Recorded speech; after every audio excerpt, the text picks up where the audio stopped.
Factsverse presents Woman Who Won Extreme Makeover Home Edition is Left Homeless. Arlene Nicholas' husband, Tim, died suddenly, leaving her family devastated. She was married to Tim for 18 years. He contracted an illness when he used contaminated medical supplies. He fought the disease for 7 years before finally passing away in January of 2008.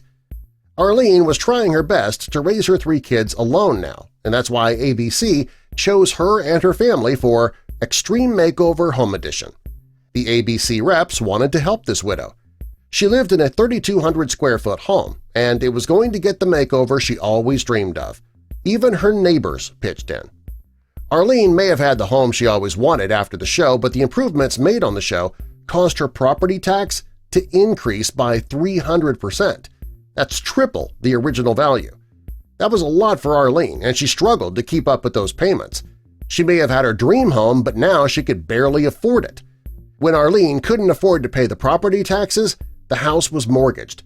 In September, the bank took possession of the house and put it up for auction. That left Arlene and her 3 children homeless. People couldn't believe that the woman who had won Extreme Makeover Home Edition now had no home.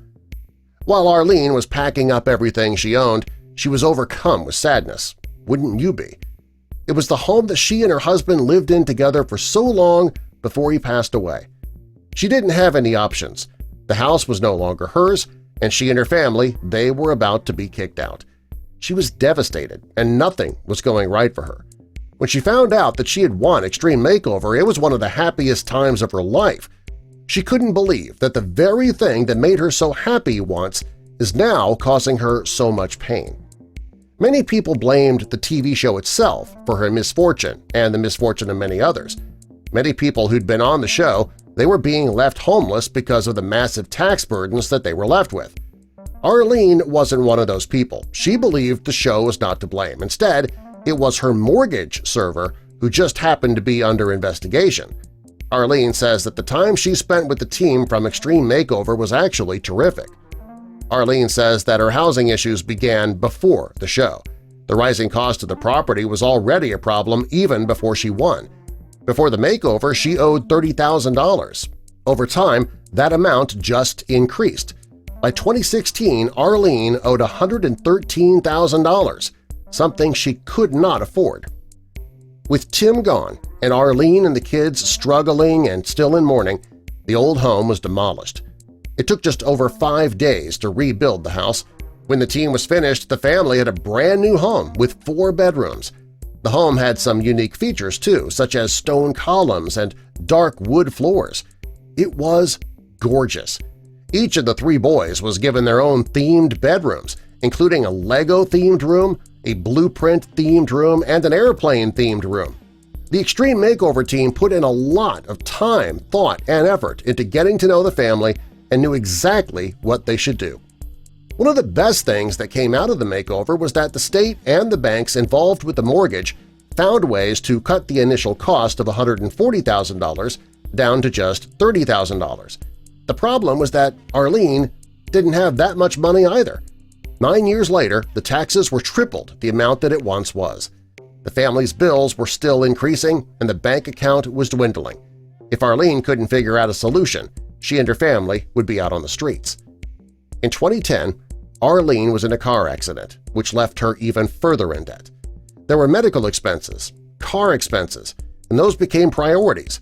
By the end of 2010, Arlene had to say goodbye to her home because of the sheriff's sale. The mortgage service that was handling Arlene's case offered to pay off the money that she owed if she could come up with $15,000. Unfortunately, her mortgage was taken over by another company before Arlene could pay that money. After that, the family struggled for years to clear their debt. Arlene wanted answers about where the money was going, but she couldn't anyway. That was when she decided to stop making her payments. Turned out the company wasn't maintaining records or crediting payments, so that meant that Arlene was paying the company, but none of her payments were being recorded. In 2011, the company started to process her loan. The value of her house was $270,000, which was way more than it was before the renovations. In 2014, A company offered to help. They were going to change Arlene's payment plan. In 2016, the house went into foreclosure for the second time. The house was listed on an auction website for $176,000, and the family was expected to vacate as quickly as possible. Many blamed Arlene's situation and others on the show itself. These people believed that if the show was just more upfront about the financial costs after the renovations, families could be more prepared. The Nicholas family was set to leave their home May 29, 2017. Arlene's sister came over to help pack up the home, and when everything was packed, the eviction was stalled a bit by Ogwen. That was the bank who caused all the problems in the first place. They wanted more time to do a walkthrough to get a firm appraisal for the property, and that gave Arlene a bit more time in the home and to pray for a miracle. J. Irvin Bates.